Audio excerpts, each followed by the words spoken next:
Bom, gente, bom dia, boa tarde. Eu trouxe hoje para a gente discutir, então, no Journal, esse trial que foi publicado no New England agora em novembro do ano passado, que comparou uma estratégia restritiva e uma estratégia liberal na transfusão de hemocomponentes no impacto agudo do miocárdio, que é o MINT. Então, só trazendo aí um breve contexto, antes de apresentar o estudo de fato, né? A gente sabe que existe uma associação de anemia com desfechos desfavoráveis em pacientes com impacto agudo do miocárdio. Existe uma plausibilidade biológica para a gente pensar que talvez ter alvos de HB um pouco mais altos possam fazer sentido nesse perfil de doentes, né? Considerando que talvez maiores níveis de hemoglobina pudessem resultar num maior delivery de oxigênio para o tecido miocárdico, bem como reduzindo a necessidade de um maior débito cardíaco no contexto da anemia. Então, esse seria aí a plausibilidade e uma razão para a gente talvez pensar que o alvo de HB para esses pacientes seja um pouco diferente do alvo habitual para outros doentes críticos, né?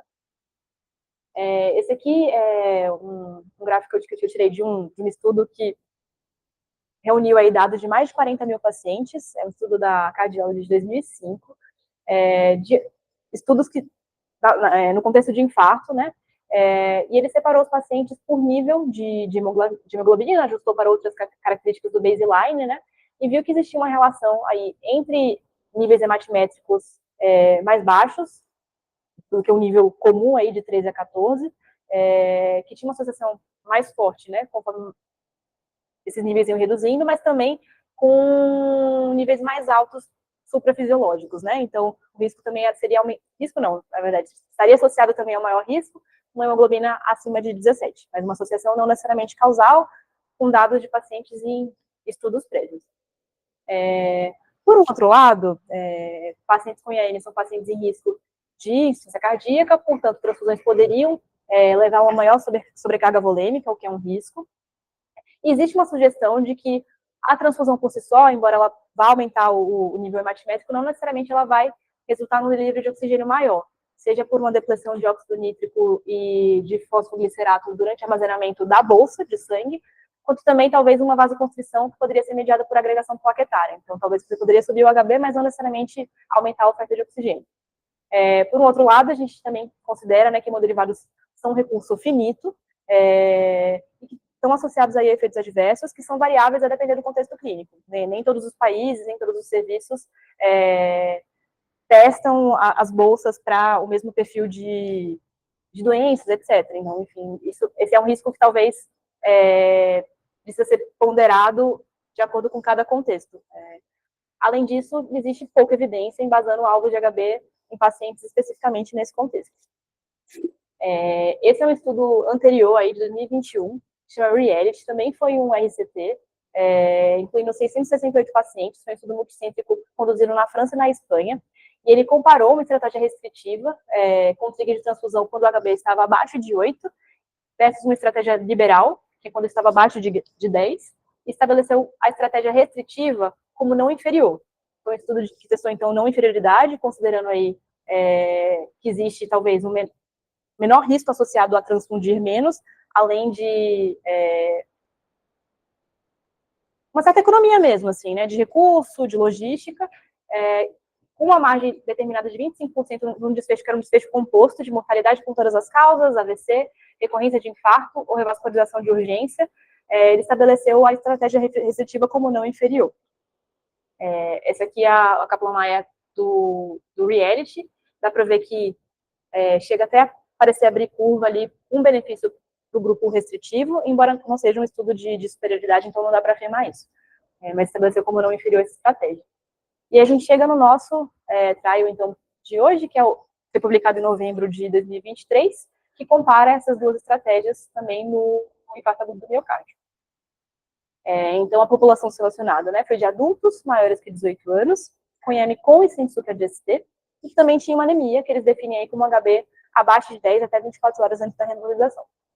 Os pacientes eles foram classificados para tipo 1, tipo 2, tipo 4B ou 4C de infarto agudo do miocárdio, e os pesquisadores identificavam potenciais pacientes candidatos que tinham IAM e tinham HB mais baixa, confirmavam os critérios de elegibilidade e confirmavam a aprovação do médico que estava assistindo aquele doente. Só relembrando aí dos tipos de infarto, tipo, está relacionado com isquemia causada por aterotrombose, então estabilidade de placa, tipo 2, por incremento na demanda, com alguma oferta talvez insuficiente, como, por exemplo, a anemia. 4A associado com angioplastia e 4B associada com trombose de stent, que foram estudadas aí nesse trial. Foram critérios de exclusão: pacientes que apresentavam algum tipo de sangramento não controlado, que exigia transfusões, pacientes que já estavam em cuidados paliativos definidos, proposta de cirurgia cardíaca, ou se os pacientes recusavam transfusão. A estratégia liberal foi estabelecida como uma unidade de concentrado de hemácias depois da randomização, logo após, independentemente do nível hematimétrico, e após isso, transfusões para manter um nível de HB igual ou maior a 10 gramas por decilitro até o 30º dia, ou alta hospitalar, se isso acontecesse antes do 30º dia. A estratégia restritiva na transfusão era permitida, mas ela não era requerida, como acontecia na estratégia liberal, quando o HB era menor do que 8, e altamente recomendada quando o HB é menor do que 7. Ou ainda quando eles atribuíam que sintomas de angina não eram controlados por medicamentos e podiam estar associados com anemia.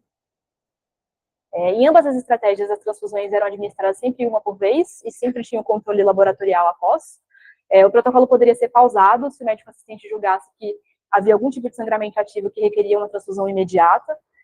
A transfusão poderia ser adiada quando havia sobrecarga hídrica, volêmica, até o paciente ter diurese adequada, seja por meio de diurético terapia, ou no dia da diálise em pacientes que estavam em terapia de substituição renal. Depois da randomização, a estratégia transfusional não era cegada pela natureza aí da intervenção.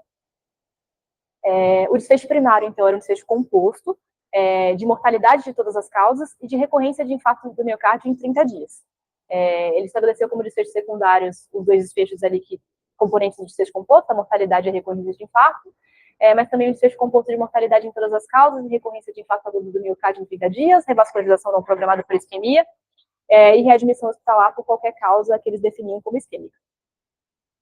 Só falando um pouquinho sobre um dos componentes do desfecho composto, né, que era a recorrência de infarto, o reinfarto, ele descreve que essa definição era de acordo com essa publicação aí do American Heart de 2012, em que o reinfarto do miocárdio, ele era definido se o paciente tinha demonstrado, né, uma queda na troponina, no valor de troponina inicial, com uma subsequente subida de pelo menos 20%, associada a alguma outra evidência de isquemia, seja uma alteração eletrocardiográfica, uma alteração em algum exame de novo de imagem, ou história clínica. Enfim, essa seria a definição, e para a definição do evento, existia uma comissão julgadora, a priori para quem o grupo era cegado, que definia se aquilo era ou não compatível com um reinfarto. Foi um estudo multicêntrico, então, open label, randomizado em 144 centros nos Estados Unidos, Canadá, França, Brasil, Nova Zelândia e Austrália. Foi conduzido entre abril de 2017 e abril de 2023 e foi publicado em 2016 o protocolo no Clinical Trials direitinho. Para o cálculo amostral, eles tinham produzido um estudo piloto que tinha uma incidência aí do desfecho de 16,4%, e com esse valor eles estabeleceram que 3.500 pacientes dariam ao estudo um poder de 80% para detectar uma diferença relativa de 20% entre os grupos na incidência do desfecho primário, usando um teste bicaudal com nível alfa de 0,05. Uma coisa que ele descreve é que, embora o estudo piloto tenha a incidência de desfecho de 16,4%, ele imaginou que talvez pudesse até ser mais incidente no estudo, porque o estudo piloto não tinha incluído pacientes tão graves quanto o trial de fato. As análises foram feitas por intenção de tratar, com um teste de hipótese bilateral de superioridade, e razões de risco foram utilizadas para avaliar o risco com a estratégia restritiva em comparação com a estratégia liberal, com valores maiores do que 1, favorecendo então a estratégia liberal. Os pacientes foram randomizados em proporção de 1 para 1, desculpa, acho que pulou de pedaço, a partir de um sistema baseado na web, em blocos permutados com tamanho de blocos aleatórios de 4 e 6 e estratificados de acordo com o local. A sequência de randomização foi criada no Centro de Coordenação de Dados por um estatístico independente. Todos os pacientes precisavam ter eletrotroponina 24 horas antes da randomização, diariamente por 3 dias após a randomização, com 2 medidas de tropo no D1. Era feito também um contato telefônico no 30º dia, após a randomização, para avaliação do estado vital, além de um questionário de qualidade de vida e readmissão, e questionamento aí sobre readmissão no hospital, no pronto-socorro. Foi feito também um novo contato após 6 meses de randomização para avaliar o estado vital dos doentes. Os membros da equipe do estudo revisaram os registros médicos de pacientes que foram readmitidos no hospital ou no departamento de emergência dentro de 30 dias, depois da randomização, para tentar identificar aí a ocorrência de eventos clínicos e para registrar e avaliar se os desfechos eram ou não isquêmicos, que era o que estava previsto num daqueles desfechos secundários. O componente de reinfarto comum, como eu tinha dito, ele foi julgado centralmente, de forma cega, por um comitê de especialistas que examinou todos os níveis de troponina disponíveis e informações clínicas durante o período de acompanhamento dos 30 dias. Os demais eram julgados em cada centro. Ele definiu previamente aí alguns subgrupos, então o tipo de infarto do miocárdio, tipo 1 e tipo 2, a apresentação do infarto, se com ou sem elevação do segmento ST, relato de revascularização, ter sintomas de C versus não IC, nível de HB pré-randomização, tipo de anemia, se aguda ou crônica, disfunção renal, história de diabetes, sexo, idade, em alguns países, raça e etnia, não em todos. Então, obtiveram consentimento aí de 3.530 pacientes, dos quais 24 eram inelegíveis, randomizaram 3.506, dos quais 1.749 para estratégia restritiva e 1.757 para estratégia liberal. Desses pacientes randomizados, alguns não tiveram dados completos, então 20 ali no grupo restritivo e 37 no grupo liberal. Depois ele imputou alguns dados, a gente vai chegar nisso um pouquinho mais para frente. São 57 pacientes, então, 20 do grupo restritivo e 37 do grupo liberal, desistiram ou perderam o acompanhamento antes de 30 dias depois da randomização, e não tiveram um evento conhecido. 20 sabidamente estavam vivos após esse período, mas tinham algum tipo de dado faltante, e 37 não tinham dados vitais. A maioria das análises fornecidas no manuscrito do trial são estimativas não ajustadas, onde assumiram que quando não existia o conhecimento de se havia ou não um evento, considerou-se que ele não tinha ocorrido. Como se não tivesse sido imputado nenhum evento. Mas para análise primária, ele seguiu o processo mais. Então, o que isso consiste, né? Eles produziram 10 conjuntos de dados com valores omissos, ou seja, esses valores que eram desconhecidos, imputados, e valores não omissos consistentes com dados observados usando esse processo. Para isso, ele usou esses 2 sistemas aí com descritos. Cada um desses 10 conjuntos de dados foi usado para analisar o resultado primário com o modelo log binomial com efeito aleatório para o local. Os coeficientes estimados e erros padrão dos 10 modelos foram combinados em um coeficiente final. Basicamente isso, assim, se tem um paciente que tem um dado incompleto, ele faz aí modelos diferentes, que através daquele sistema imputa possibilidade aí de dados, depois disso ele vai fazer a análise. A ideia é que você não perca a informação que seja importante, né, desses 57 pacientes. Como análise secundária, foi usado o método de Kaplan-Meier para avaliar o risco cumulativo do evento de desfecho primário, de acordo com o grupo designado, e usou estatísticas log-rank com censura de dados no momento da retirada do paciente em 30 dias para comparar as 2 curvas de risco cumulativas. As razões de risco brutas e os intervalos de confiança de 95% para o desfecho primário são relatados dentro dos subgrupos pré-especificados, que não tinha intervalo de confiança descrito. Então, olhando aí a tabela 1, a idade dos pacientes aí foi por volta de 72 anos em ambos os grupos, maior parte homens, mas com uma proporção importante de mulheres, por volta de 45%. Maior parte brancos, mas também incluía negros e outras etnias não descritas.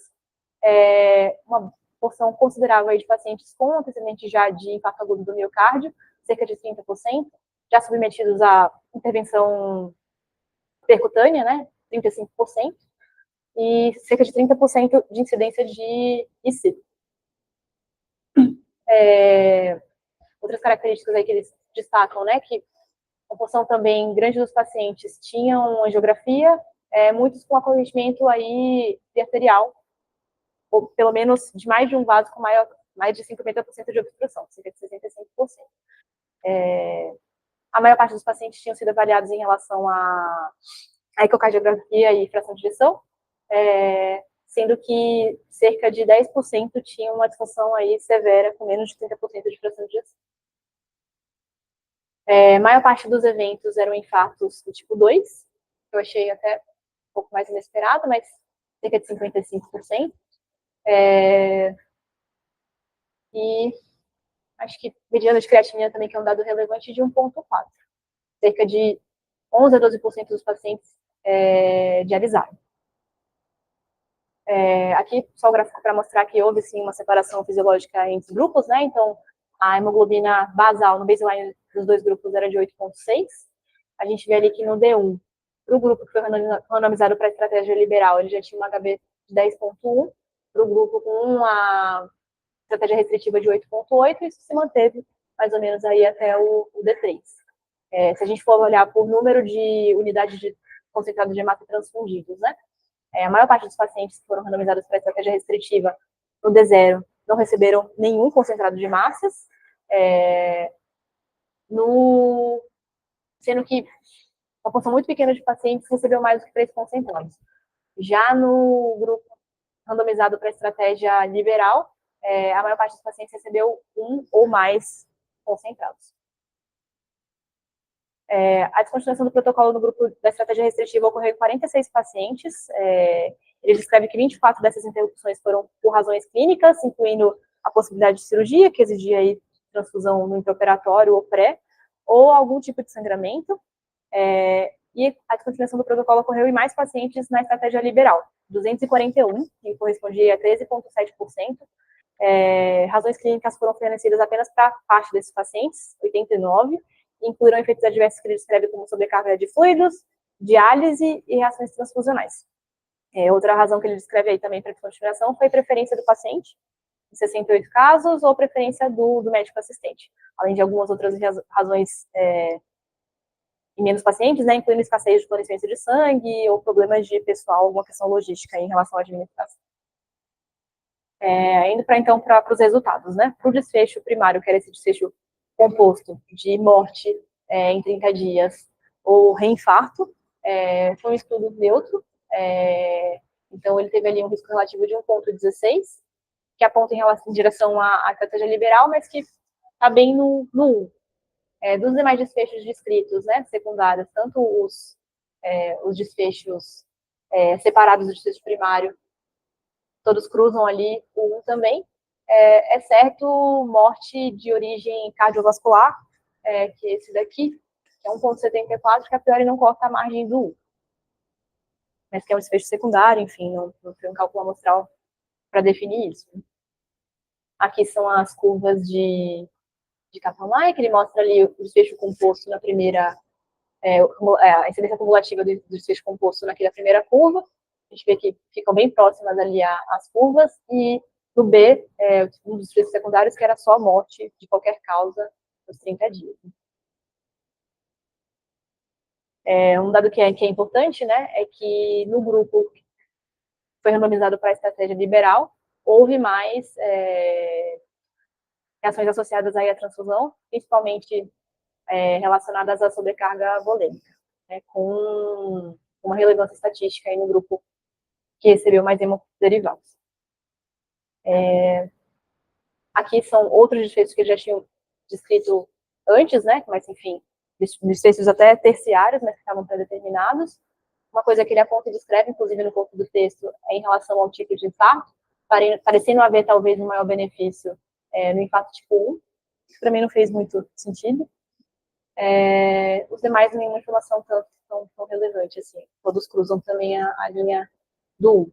Embora ele também descreva no corpo do texto que existem indicativos que talvez favorecessem uma estratégia um pouco mais liberal se a gente for olhar o conjunto completo de dados, né? Aqui mais alguns outros desfechos, função renal, enfim, idade e gênero. Bom, no estudo MINT, então, não foi encontrada uma diferença significativa na incidência do desfecho composto de infarto agudo do miocárdio recorrente ou morte em 30 dias, entre os pacientes com infarto agudo e anemia, que foram designados com a estratégia transfusional restritiva em relação à estratégia transfusional liberal.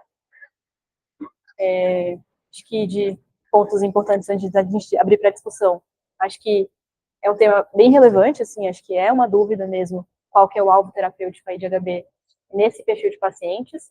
É um estudo multicêntrico, randomizado. Ele contrasta em relação a estudos prévios, tanto em outras populações, mas também em pacientes com IAM, como o Reality que a gente tinha visto antes, que mostrava talvez uma tendência aí aos pacientes na estratégia restritiva irem um pouco melhor.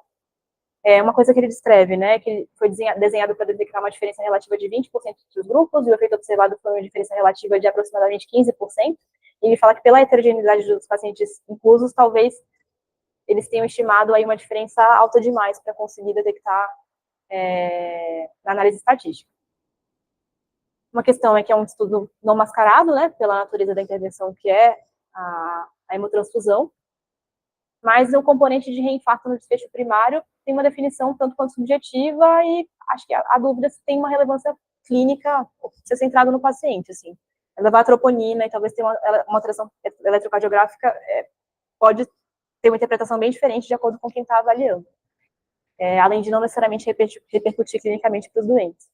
E pela natureza da intervenção, que não foi cegada, se pode inferir aí alguma influência possível na utilização de revascularização, outras intervenções, ou até mesmo na classificação da causa do óbito. É isso.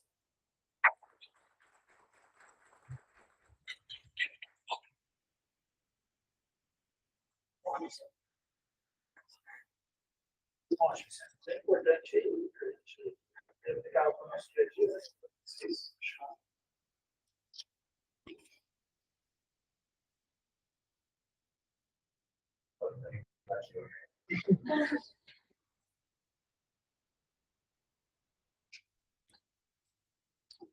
Eu estudo,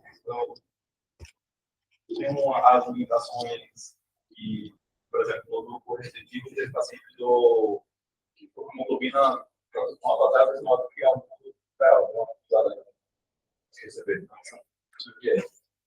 Só que a maioria dos pacientes aí foram impacto 2, né? E pelo menos a impressão que eu tenho é que o impacto 2 é quase toda doença do se esse metabolicamente o cara está mais adaptado assim, em relação à anemia. E o que mais me chamou a atenção foi que o que deu diferença estatisticamente, o cara lá no impacto 1, na curva teve mais acesso pelo liberal, e com diferenças. Dito isso, a maioria das pessoas também tem uma tendência assim, a se levar o liberal, mas talvez se esse estudo fosse fazer, sei lá, com 20 mil pacientes, talvez fosse um estudo positivo, mas com NNT gigante, assim, com intervenção com sangue. Não sei como que é a então, a impressão que eu tenho com esse amigo, a sensação que me deu, pelo menos, nas informações que eu vi aí, beleza, não uso foi o neuro, mas tinha um cara lá do partido, talvez faça sentido, não sei se o 10, mas com mais ou menos assim, se tira a discussão e tá ok. Mas que, assim, mesmo que esse estudo fosse positivo, ficaria na prática. Eu tudo neuro, mas tem umas tendências positivas aí que chamam um pouco a atenção. Não sei se é suficiente, tá? Acho que não, né? Mas, então, o Godot é chamar esse eu?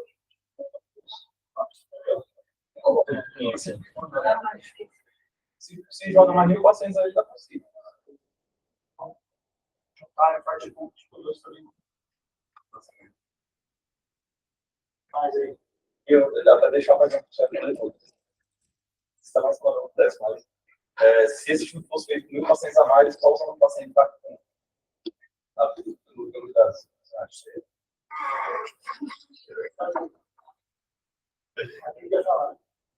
não, aqui na hora, acho que eu deu uma viajada na hora que começou da separação do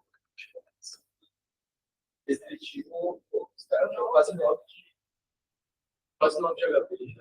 O restritivo do mar, ele joga de modo que você fala que tem mais então, assim, a variação aí do intervalo inclui um pouco É que eles partem de um HB de 8,6 e aí chega realmente no HB de 10, que seria o alvo nos pacientes da estratégia liberal, e fica por volta de 8,8, de 9 mesmo, nos pacientes com estratégia restritiva. Isso acontece.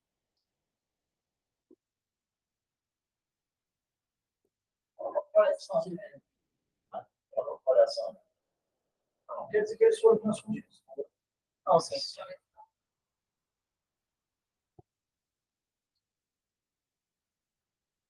Quando incluir o THB menor que nossa, eu deve usar e depois melhorar o HB espontaneamente.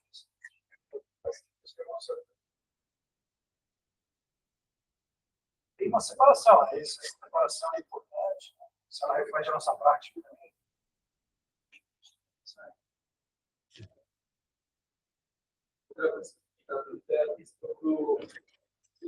Quando eles fizeram, eles fazem uma questão de você dar os dados que foram perdidos.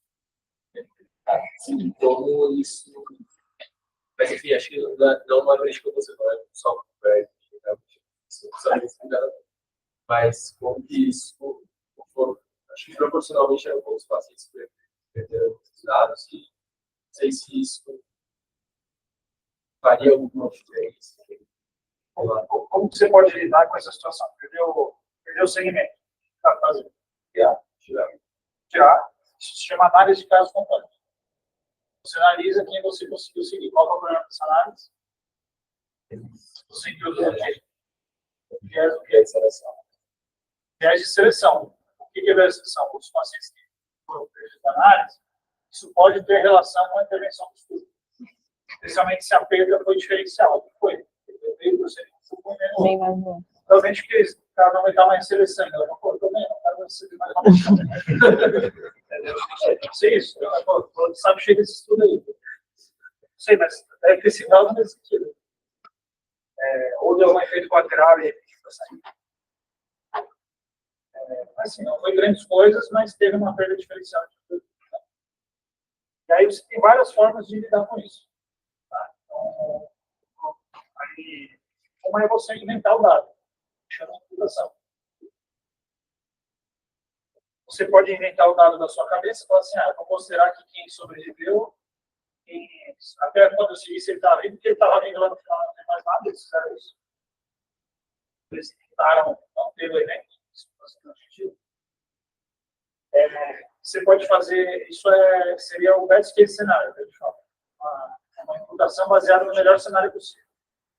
Uma outra forma é você imputar baseado no pior cenário, você considera que todo mundo que perdeu teve evento. Você fazer isso também, você sensibiliza a análise. Né? Só que essas duas, elas não levam em conta as características do paciente. Simplesmente vai lá e dá um valor para eles, entendeu? E elas são enviesadas por natureza também. E aí tem uma forma que é a mais comum, que é a imputação múltipla. Vocês não precisam saber tudo lá que ele falou, mas é a forma hoje que a gente faz a imputação múltipla. Imputação múltipla com equações encadeadas. Você pega as características do paciente, você tem lá os 99% observados, tem 1% que não é observado. Baseado nos 99% observados, você vai ver esses 1%, eles tinham características tipo baseline, certo? Então você você não pode fazer isso só uma vez, você tem que fazer várias vezes. Então você faz 10 bancos de dados, em que você vai imputando o que aconteceu com esses pacientes baseados na característica da amostra inteira. Então, se teve um paciente que era idoso, diabético, renal crônico, não sei o que teve evento, e aí dos que perderam tinham idoso, diabético, não sei o que teve evento, a probabilidade de a imputação botar lá que ele teve um evento é grande. Tá? Então, é mais ou menos isso. Ele vai se basear nas características observadas no baseline para imputar esses fechos que foram perdidos. Tá? Então, vocês concordam que isso é uma forma melhor de inventar o dado. Você inventar na sua cabeça. Certo? É assim, excluir, é muito ruim. Você falar que todo mundo teve ou que todo mundo não teve evento, são 3 estratégias ruins. Então, essa é a estratégia mais válida para fazer essa imputação. Nesse caso, ele pega um grupo de pacientes com características e dados, vê qual foi a probabilidade de evento, joga essa probabilidade dos pacientes que eu perdi, dados que têm essas características. É que não é que ele não é um pareamento, entendeu? Ele faz um modelo, você faz um modelo estatístico para predizer se ele teve ou não teve evento, baseado nas características dos pacientes que estavam sem dados, desfecho, né, que tinham no slide, e de todos que tiveram desfecho. Né? E é possível ver essa temática, essa paciente é uma característica que foi comum nos dados. Pode ser, mas aqui eles se basearam no dado que você tem lá. Então, você tem uma coisa que se chama variáveis auxiliares também, que é uma variável que não se mexe na bandeira, que se usa para ajudar a predizer se aquele paciente teria o desfecho ou não. Mais ou menos isso. Então, como robusto.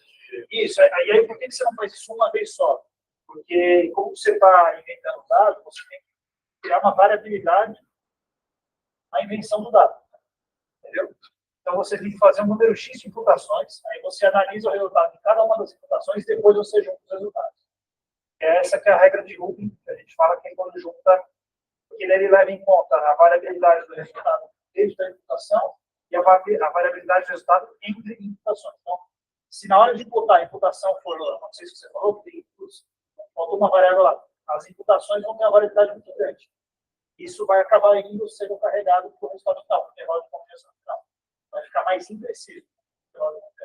Se você não tiver boas variáveis, você vai predizer o desfecho. Então, por isso que essa é uma estratégia que era mais recomendada para fazer esse tipo de análise. Só que ela tem um pressuposto. Que os dados que você tem são suficientes para você predizer. Se essa perda não for ao acaso, chama de nota de Randall, aí você não pode usar essa técnica. Na verdade, não tem o que você fazer. Se a perda for não ao acaso. É muito provável que aqui tenha sido não ao acaso. Tá? Mas ainda assim é melhor do que nada. Tá? Acho que esse que é o que eu estou dizendo aí. Eles poderiam ter feito um worst case cenário também, aí com certeza ia anular o estudo. Ia ser porque se 1% a mais de evento para o grupo liberal, onde ele ia acabar, aí o estudo ia ser neutrão ali total. Bom, mas dando um passo atrás, assim, quanto que é uma perda significativa, vocês acham?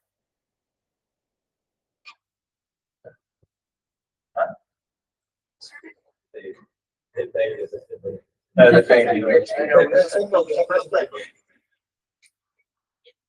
Depende do desfecho da incidência. Depende do que mais. Também, mas depende do timing que você avalia.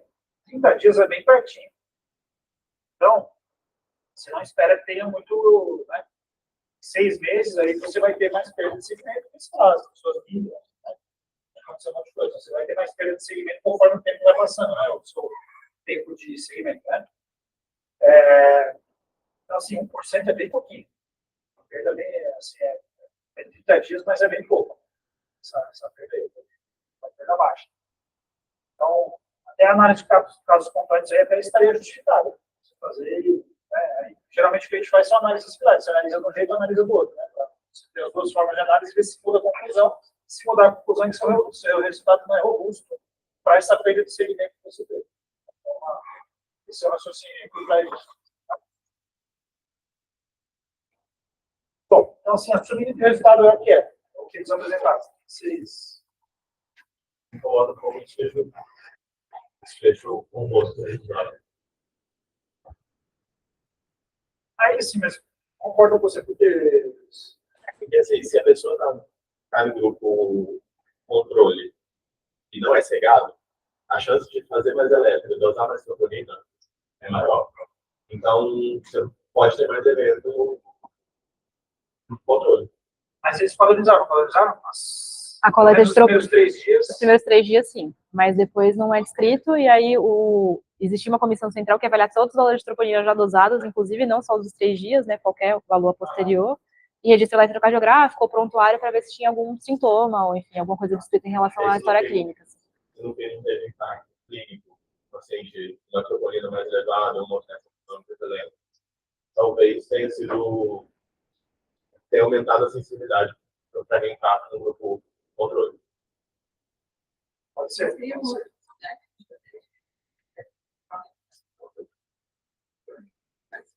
Porque o critério que eles usaram A que eles usaram era troponina mais uma coisa, né? Ou elétrico, ou... Tinha que cair a troponina, subir em pelo menos 20% e mais alguma coisa, seja alteração eletrocardiográfica ou história clínica, enfim, algo do tipo. É difícil, Não, tudo bem, mas esquece o infarto e a morte ali, como é que se justifica? O que acontece aqui é que está tudo no mesmo lado. Se fosse assim, infarto puxando esse desfecho e a morte no meio, aí eu ia falar, importa, né? Morte igual, o pessoal aí falaria muito a favor de ser a definição de infarto do problema. Mas aí os dois estão indo tudo para o lado. Sim. Concordo? Não sei como que é a melhor forma aí de pensar sobre isso. Mas é válida a crítica. Mas aí a questão é, eles fizeram tudo que poderiam para evitar que esse diagnóstico fosse forte, fizeram, independente da educação de dados, padronizaram a coleta nos dias onde o risco era maior, que é os primeiros 3 dias. Né? Sim. E fizeram o possível para evitar esse viés na análise desse desfecho. Mas é um desfecho ruim, concordo. Acho que não é assim para o paciente. Tá?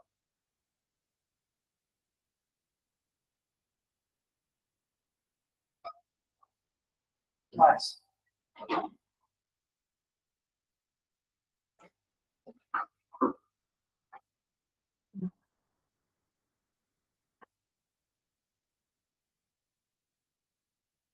Acho que me incomoda um pouco mais agora, assim, ver um paciente com uma isquemia aguda com HB de 7,5, assim.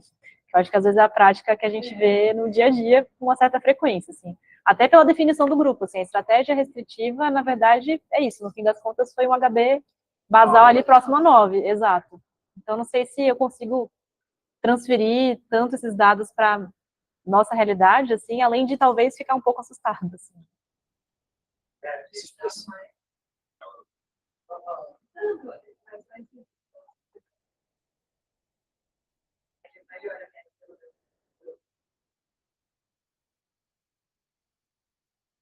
é difícil. O cara vai chegar dizendo, tem que assumir que o cara vai com a hemoglobina no outro.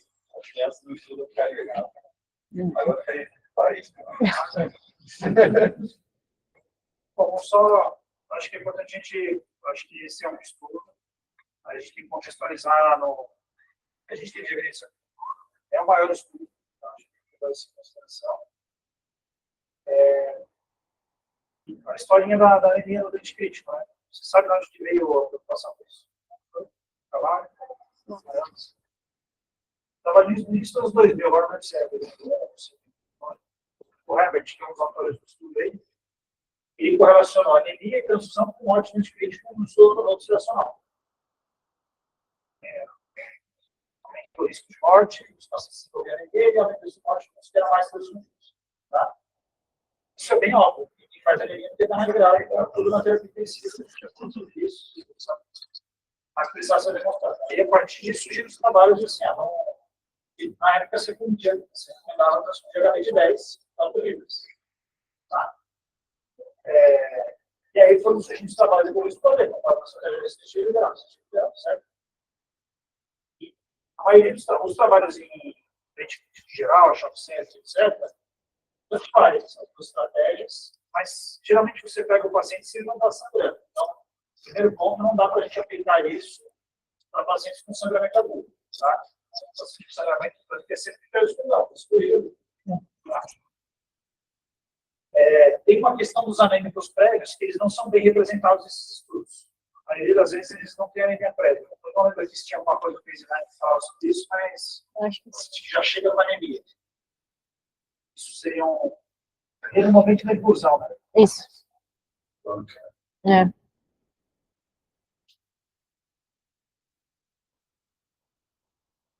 Total de pacientes. Deixa eu achar.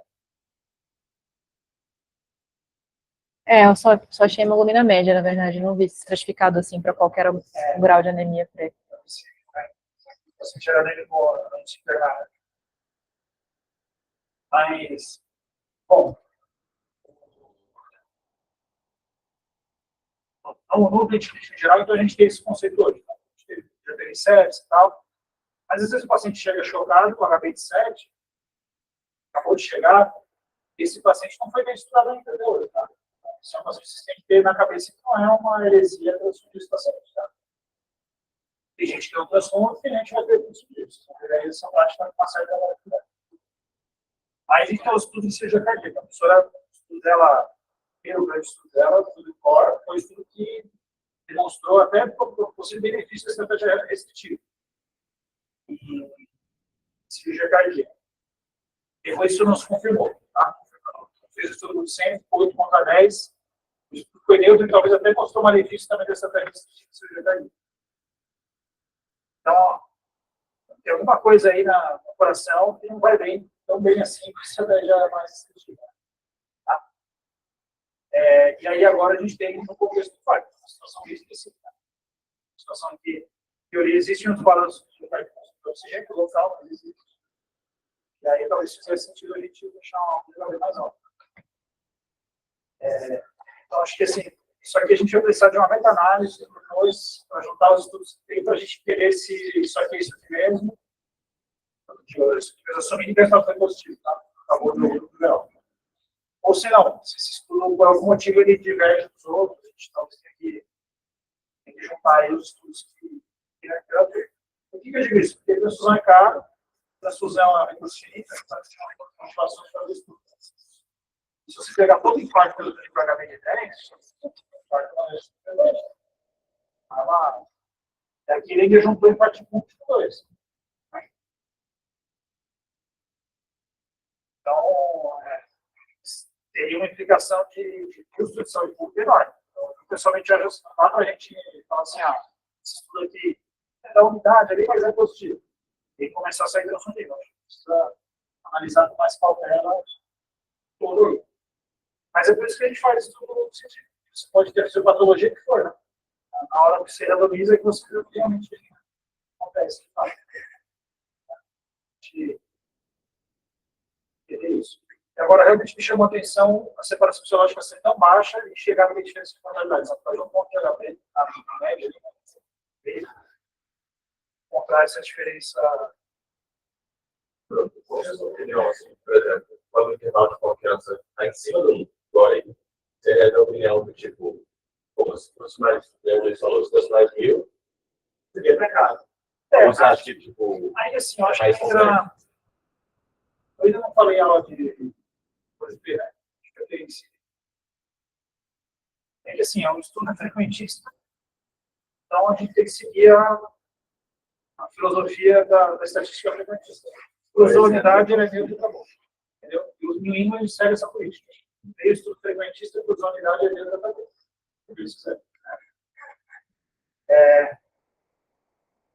Mas aí eu acho que depende muito da intervenção que você faz, né? Então, isso tem até o editorial do Desperner lá, que ele fala por isso. Se você está fazendo uma intervenção que é menos custosa e gera menos efeito colateral, etc. E ela cruza a unidade, mas é quase benéfica, vamos dizer assim. Aí faz muito sentido você levar em conta isso e perguntar. Se você não está ganhando nada de custo de risco, Agora, aqui é o contrário. É uma situação em que isso aqui agrega custo, agregaria bastante custo do sistema de saúde. Você deu seu título para HB10, agrega risco, mas tem um potencial benefício. Então, acho que não dá para desconsiderar que a gente não deve olhar para isso aqui com mais detalhe. Mas aí eu acho que eu deveria ser mais rígido na interpretação. E aí, se a gente pegar o nosso bias prévio, né? Ninguém esperava esse resultado. Ninguém esperava esse resultado. Para comparar HB de 9 com 10, eu não esperava esse resultado, não. Então, é um resultado um pouco inesperado, né? Você vê um benefício na intervenção. Então, eu acho que ninguém, assim, pode ser quem é a believer da transfusão, fala, agora e quem era mais sério, fala assim, poxa, acho que ainda não dá para a gente ser. Não, concordo. Eu acho que, assim, talvez não tenha infarto. Ter infarto é um desfecho ruim, mas na cardiologia é super comum você juntar essas coisas. Mas quando você vê o desfecho composto que normalmente se usa mais, que é o morte, infarto revasco, a respiralização, ele foi neutro mesmo. Né? A gente passou do 1 ali, mas ainda assim apontando naquela direção. Você acha que você ser mais estudo ou agora acabou? Eu acho que tem que primeiro fazer a meta-análise, ver o que ela dá, se ela é neutra ou não, ou se ela aponta, ou se ela já aponta nessa direção. E aí, talvez, como é uma intervenção que é custosa, seria interessante a gente saber quem que se beneficia da transfusão ou não. Talvez seria. Então, assim, Na parte de alguém segurança. se beneficiou aqui, agora vamos ver quem que se beneficia. Se o paciente chocado, infarto de pulmão, talvez esse paciente se beneficie. Choque de orelha. E infarto de 2, que é o que eu esperava que se beneficiasse, não se beneficiou. Depois eu queria aproveitar isso só técnica. Em uma posição. Que esse estudo fosse lá, tem 1.400 a mais, ele deu positivo. E é mais só que ele deu positivo com um INT de 98. Considerando que a intervenção é sangue. Mudaria a prática, seria coisa mais para a gente. Depende do desfecho. E tem assim, a médica que se explica a corrida para isso, tá? A médica é ruim. Ela não leva em conta a variabilidade, ela tem que levar para a criança. Só que a médica que eu hoje uso, mas não recomendo utilizar. Se o desfecho é morte, e a sua chance de morte reduz de 15% para 13%, você não quer ser. Não importa se é para. Entendeu? Então, depende muito do desfecho. Agora, se o desfecho é reinfarto, você reinfartou, aí quando eu reinfartei, eu ganhei a bolsa, eu fiquei bem. Entendeu? Então, eu acho que depende do desfecho. Então, vamos mudar também. Quando o desfecho é morte, você tem que ser mais morte ou seja mais tratado. Então, a UNT de 94, agora é uma melhor mortalidade de 0,5%. Mas Considerando que é não vai intervenção de sangue. 100% você não vai encontrar.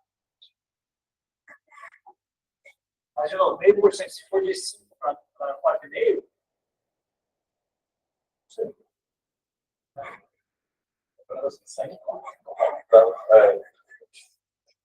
Mesmo que fosse positivo, se assinar o melhor mortalidade de 80%. Vocês viraram certo, que a gente vai sempre lá. Acho que a gente, nesse caso, tem que ser bem objetivos. Tudo bem, agora custo, a gente tem que olhar o dado que tem feito. Mas concordo com você, se o benefício for marginal, é totalmente questionável você justificar se o benefício for pequeno. Mas por isso que a gente depois precisa de uma meta-análise, precisa juntar uma galera que estuda isso, fazer uma consciência, sintetizar a evidência para a gente chegar na resposta para trazer para a prática. Não é um estudo só que vai nos dar essa resposta. Isso. Isso é tradução.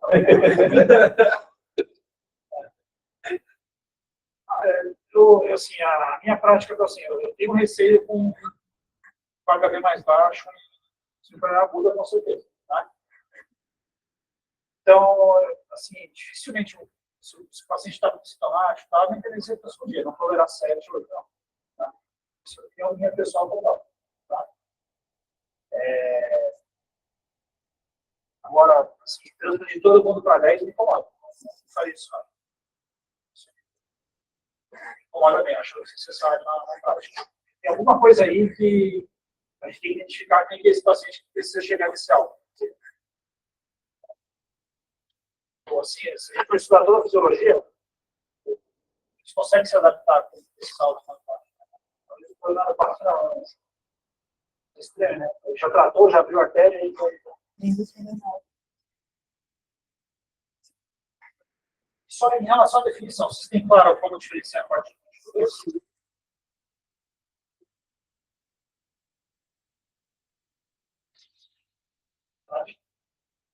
Então, um passo atrás. Lesão miocárdica. Como que a gente define lesão miocárdica? Lesão miocárdica aguda.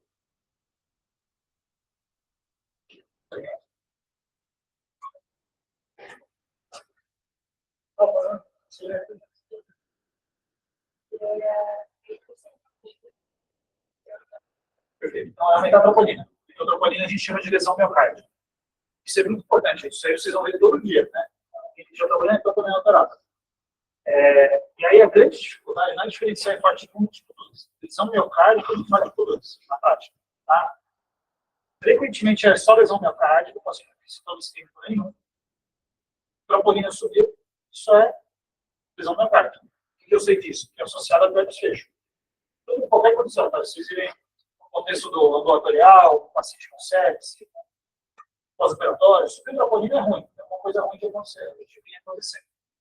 Mas não quer dizer que seja isquêmico. Né? Isso que é importante. O cardio lá que se lesou de alguma forma. Aí o que vai mudar com o glutamina é saber se isso realmente é infarto ou não é. E como que a gente pode fazer o diagnóstico de infarto? Para separar o infarto da lesão miocárdica. Ressonância gráfica e o que mais? Segmentar. Por exemplo, você parede está cinética, agora já faz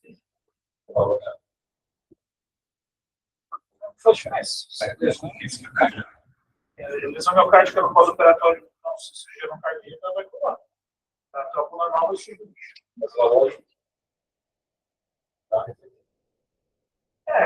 Mas você pode ter infarto com valor baixo. Troponinas são muito altas.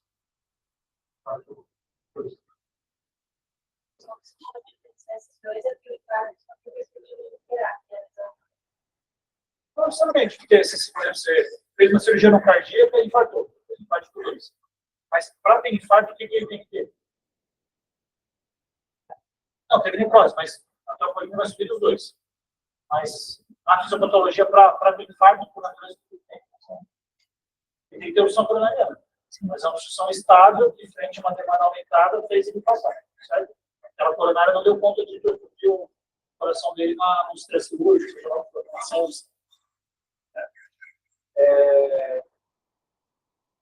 Então, aí que está a grande diferenciação. É muito difícil você saber quem tinha uma placa lá ou não. É isso que você quer diferenciar.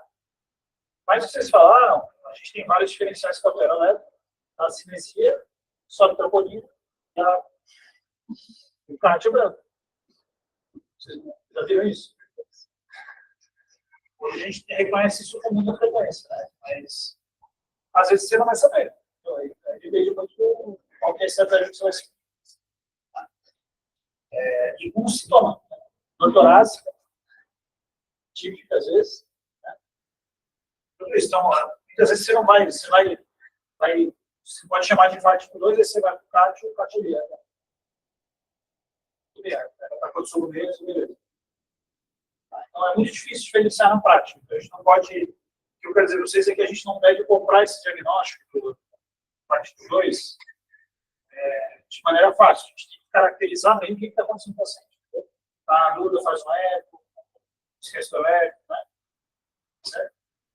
Desculpa, então, para assim, parte 2, eu tenho que ter isso nessa tese, o CAT teria alguma função nesse processo. Em tese, sim. Né? Ou você pode dizer que foi a função microvascular que você não tem CAT. Mas, em tese, se for infarto tipo 2, o paciente tinha alguma obstrução em frente ao aumento de demanda, né? Aí, por isso que o infarto tipo 2 faria sentido ser mais responsivo à transfusão. Né? O infarto, como se for abrir a coronária, eu iria resolver a obstrução, você não precisa ter uma KB alta para permitir aquele paciente. Isso aí, na minha cabeça, assim, na minha cabeça, o era mais inesperado, assim, pro meu carro. Eu acho que isso aí, quando eu vi isso aí... Pode ser, o tipo 2 é mais adaptado. Aquele músculo tá acostumado a apanhar e leve, aí leva uma obstrução um pouco maior, mais inesperada. Mas um não, assim, inclusive... Mas na prática, assim, o leite que a gente precisa de HB mais alto é o tipo 2, porque justamente, entendeu? Na prática, o que a gente acaba fazendo era isso. Aqui ele mostrou aqui é o que não... E é difícil fazer um tipo 1, que foi obstrução aguda, geralmente ele vai apanhar. E o tipo 2 ainda, ele é como se fosse um teste de esforço, né? Positivo, que continua até ele tornar um aumentado. Então, vai aumentar a DO2. Mas tipo, você pode ter uma placa que era pequena que estabilizou.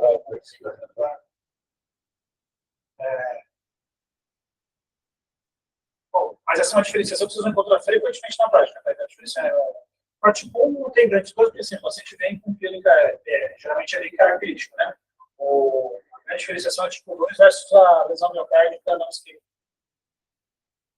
Isso é difícil na prática. Aí, assim, habitualmente você vai fazer um eco, vai pedir um eco para ver se tem insuficiência segmentar ou não, vai ver se ou não, vai ver a clínica do paciente. E no pós-operatório é super comum ter troponina aumentada sem ter nada. Aí, assim, eu não sei como é que está agora a conduta do pessoal da carne, né? Vocês têm visto isso? Ele tinha aquela recomendação de fazer a troponina no paciente de alta cardíaco D0, D1, D3, eletro D3. Isso é uma recomendação bem especialista. Se a gente for pensar mais a evidência, não faz muito sentido. Se o paciente não tem clínica, por que você vai buscar uma dose? E aí, assim, quando altera, tem associação com o desfecho, mas eu que você fazer essa informação, você fica uma dúvida. Aí tem um trabalho só com a despesa de coagulável uma dose baixa com xarel dos pacientes. Mas teve uma perda de segmento tremenda, é um estudo totalmente válido. Tanto que ninguém aplica isso na prática. Eu não vejo jogando xarel para vocês verem isso. Não vejo nenhum perdão de fazer isso. Aí, assim, o pessoal utiliza medidas da OAS, da estatina, acabou.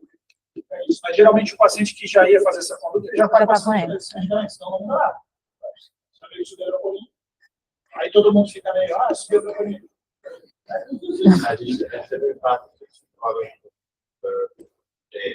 semana passada. Assintomático? Não, só é uma dor estranha. Ela no inventor? Não, tem sintomas que se investiga. Depois sintomas. A questão é, assim, tem sintomas que se investigam. Eu estou falando é fazer de rotina troponina a cada exame custa R$20. Então, você pedir troponina diária para o paciente fazer uma cirurgia rotina, como que a gente tem, o volume grande de dinheiro só é. Entendeu? Então, acho que deixa eu ver se há de um ponto de vista de relacionamento, esse vazamento desse, a gente não tem vazamento forte de população. Mas não vamos pegar a cardiologistas, não. Em cada serviço vai ter que estar conflito. A gente tem a questão de pesquisa, tem pessoas envolvidas. Mas na prática, acho que vai ter esse raciocínio. Quando que vai fazer diferença no pedido? Não. Se quiser positivo, que não vai ter conduta. O raciocínio deveria fazer todos os anos. Mas pela interconsulta ainda tem sido meio esse esquema, assim, a gente recebeu 2 operatórios de vascular no GIN esse mês, e aí, mas eles estão pedindo para fazer eletro diário até o D3 e tropo D1, D2. Se tiver normal, aí são duas medidas.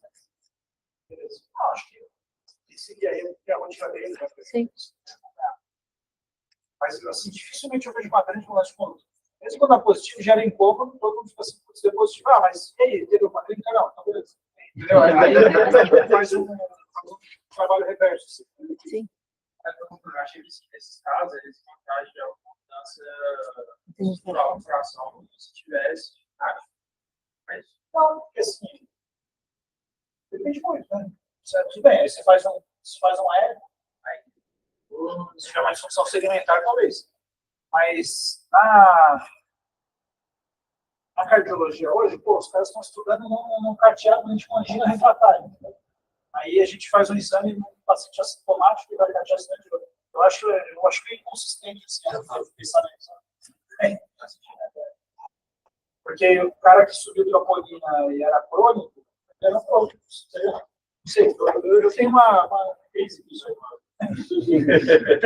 Isso no uso racional do recurso.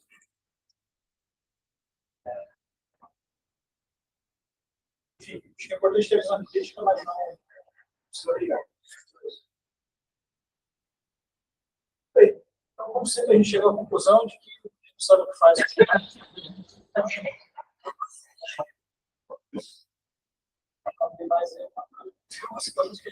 Eu transferiria um HB menor, um HB de 7. É transferir. É dentro do amigo. 7, 8. Dentro também. Passou a vida aí. Devagar. Tá bom. sei, isso eu gostaria de discutir com...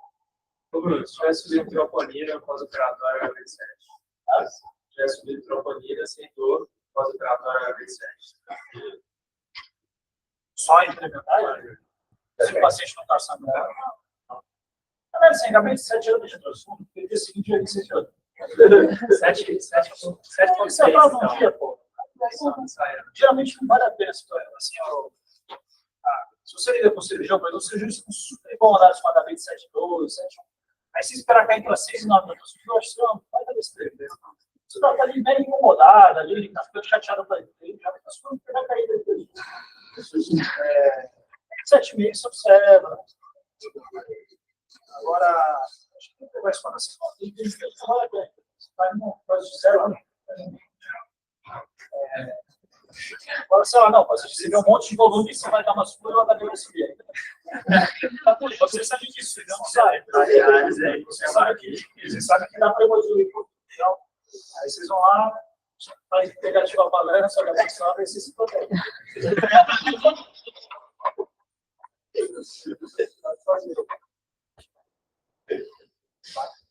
E tem um trabalho do pessoal lá de Vetas, eles fizeram uma análise que é bem legal, que você pega, quando você tem alguma coisa que é um ponto de corte, não, eles fizeram uma análise que transcorreu logo assim e logo abaixo desse ponto de corte. E não muda. Não muda a vida do paciente. Então, se você quiser esperar, você pode, usar.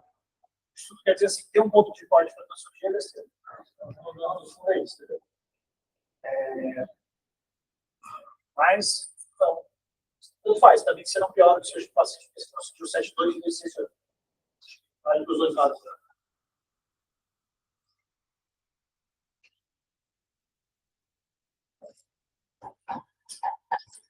Beleza. Tá bom.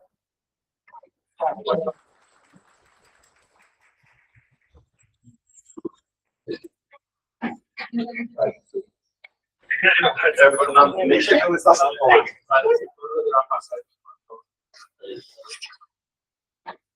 E